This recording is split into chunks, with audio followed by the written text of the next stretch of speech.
नमस्कार दोस्तों, मैं हूं विकास त्रिवेदी और विकास त्रिवेदी जीएस फैकल्टी इस चैनल में आपका स्वागत करता हूं। एनसीईआरटी सीरीज चल रही है और इसी के साथ साथ हम देख रहे हैं कि सीयूटी वाले विद्यार्थियों के लिए क्या मैं बेटर कर सकता हूं। एनसीईआरटी की सीरीज में हिस्ट्री चल रही है इस समय और हिस्ट्री में सीयूटी के लिए जितने भी इंपॉर्टेंट जीके के क्वेश्चन है वो मैं साथ साथ बताता चल रहा हूँ। और इसी के साथ साथ हमारे वो सारे विद्यार्थी जो ट्वेल्थ में हैं और इस पर बोर्ड की परीक्षा दे रहे हैं, उनके लिए इसमें कौन कौन से इंपॉर्टेंट क्वेश्चंस बनते हैं, इंपॉर्टेंट सेगमेंट्स बनते हैं, उसको भी मैं डिस्कस करता रहूंगा। और साथ साथ ये जो इंपॉर्टेंट क्वेश्चन है ट्वेल्थ के, ये आपको डिस्क्रिप्शन बॉक्स में मिल जाएंगे। तो प्लीज चैनल को आगे बढ़ाइए, इससे मुझे थोड़ा मोटिवेशन मिलता है ताकि मैं आपके लिए और अच्छी वीडियो बना सकूं। तो वीडियो देखने के बाद अगर आपको लगता है कि आपके लिए यूजफुल है तो अपने दोस्तों में शेयर करें, सब्सक्राइब करें और लाइक करना ना भूलें। चलिए, आज का जो हमारा टॉपिक है और न्यू अर्बन मिल्यू, यानी नए अर्बन वातावरण में क्या सारी चीजें हमें दिखाई पड़ी।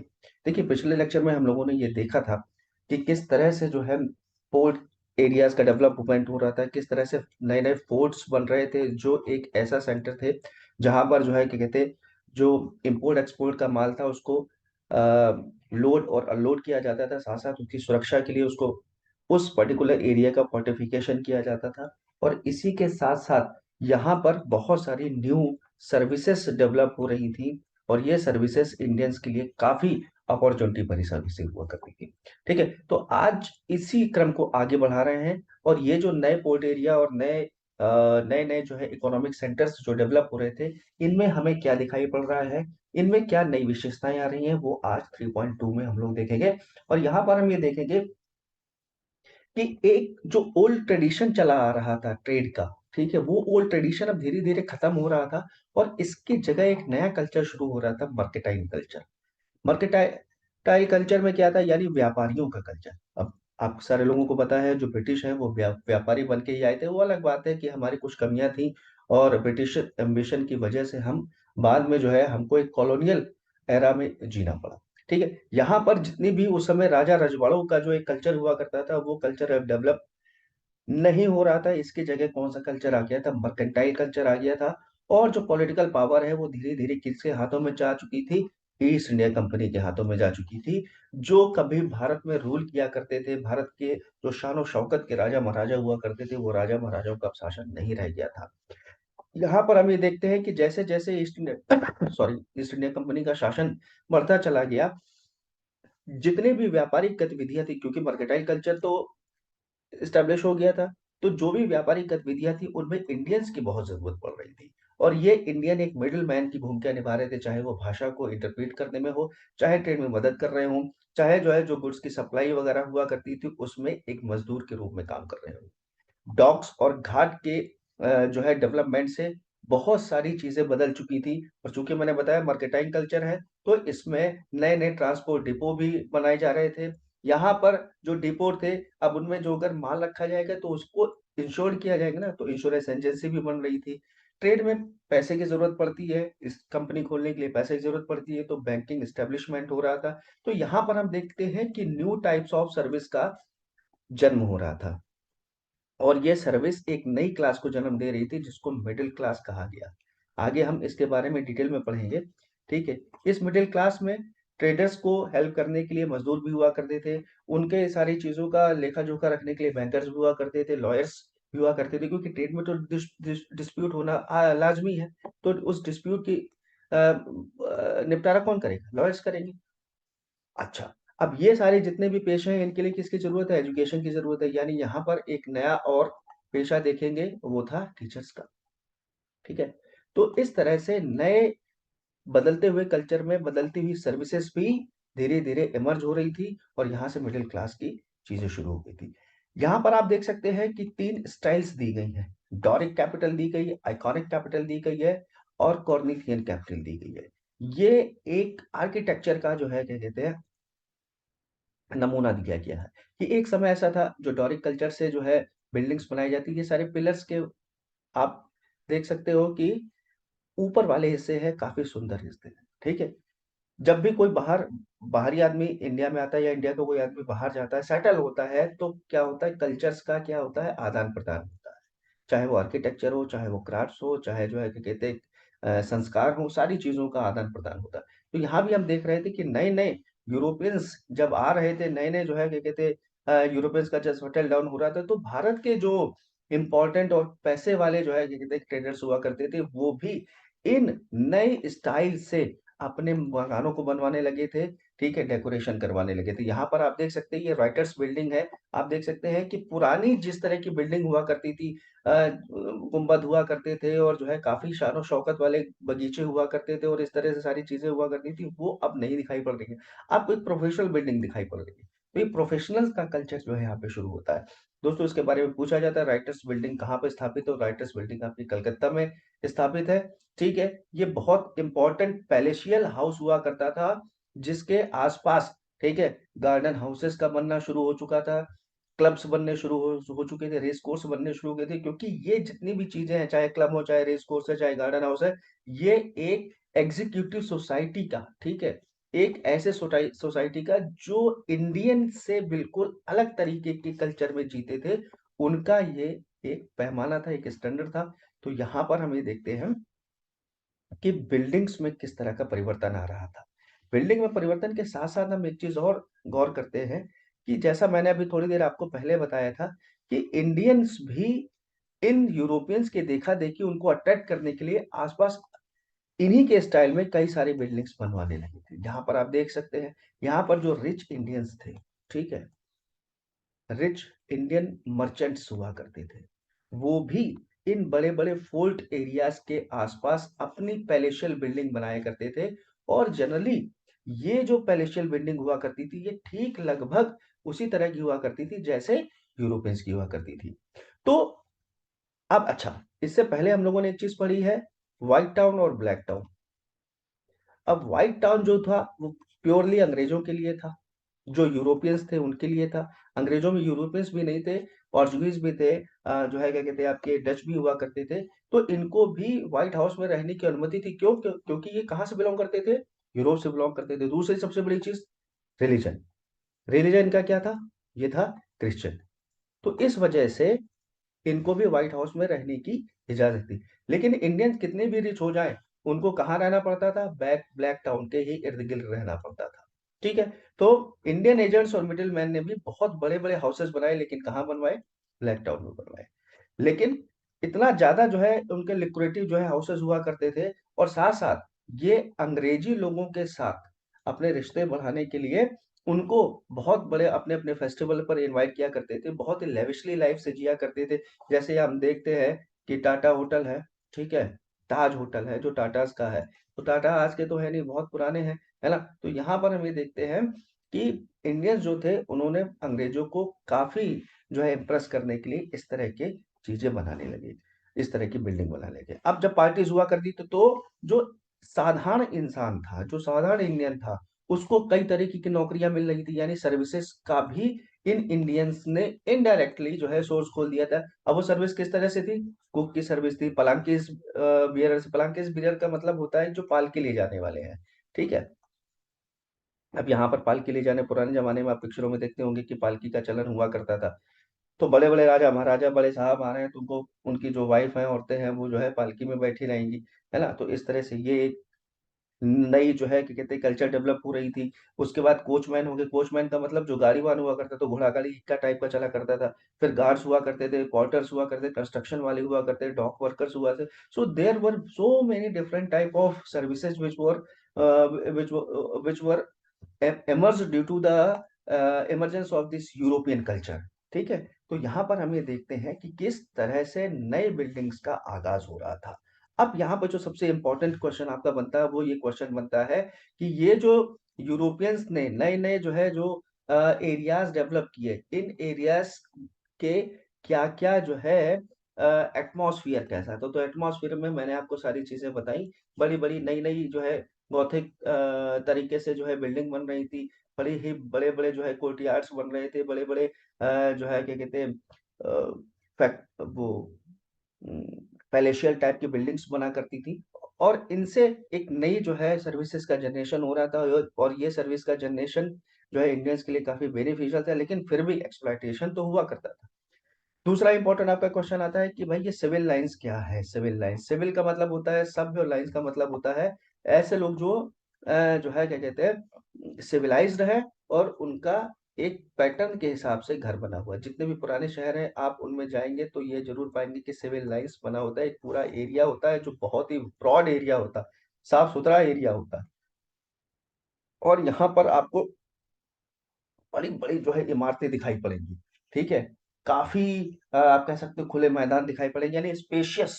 कंजस्टेड तो बिल्कुल नहीं रहते थे, स्पेशियस ये सारी चीजें हुआ करती थी।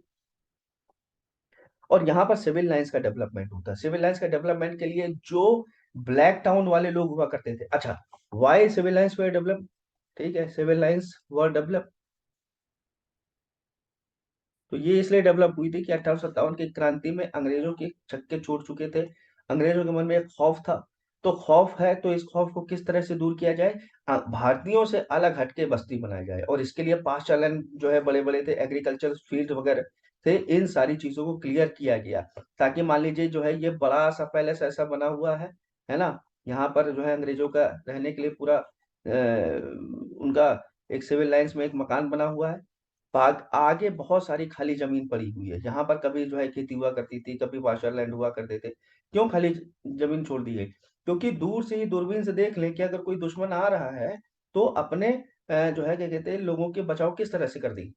अच्छा, इसी सिविल लाइन से जुड़ी हुई क्या हुआ करता था, इस सिविल लाइन से जुड़ा हुआ करता था इंडियन ट्रूप्स का, यानी जो है मिलिट्री स्टेशन हुआ करता था।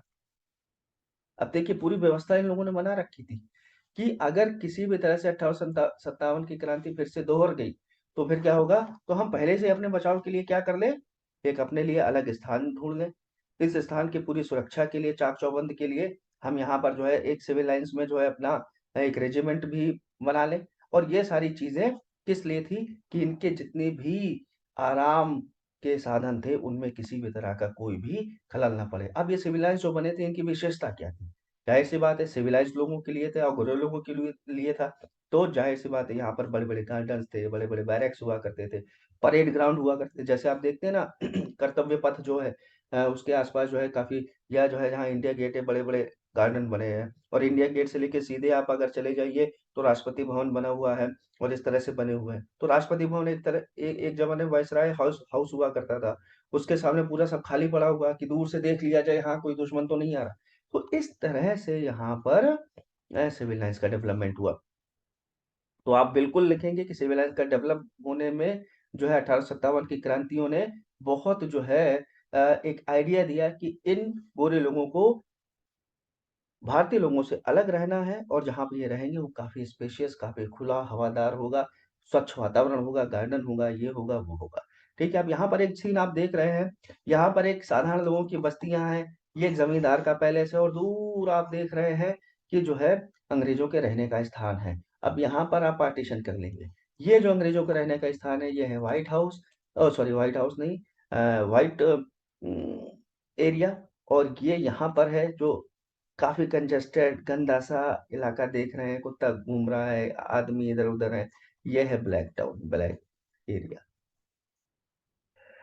क्या वजह थी कि ये ब्लैक एरिया और जो है क्या कहते हैं व्हाइट एरिया डेवलप किए गए? क्योंकि अंग्रेजों को लगता था कि वो बड़े हाइजीन टाइप के हैं, ठीक है, उनको जो है क्या कहते हैं अच्छा, और सबसे बड़ी बात जो समर सीजन है इंडिया का उनको लगता था भारत गर्म जलवायु का देश है, ठीक है, यहाँ पर जो गर्म लोग रहते हैं गर्मी में बहुत सारी बीमारियां आती हैं, ठीक है, इन डिजीजेस का जो है फैलाव, अगर हम इनके पास रहेंगे, अंग्रेज सोचते थे भारतीयों के पास रहेंगे, क्योंकि ये गर्म प्रदेश के हैं, इस वजह से इनकी जो डिजीज है वो जो है हवा में जो है बहेंगी और इनको लग जाएंगी।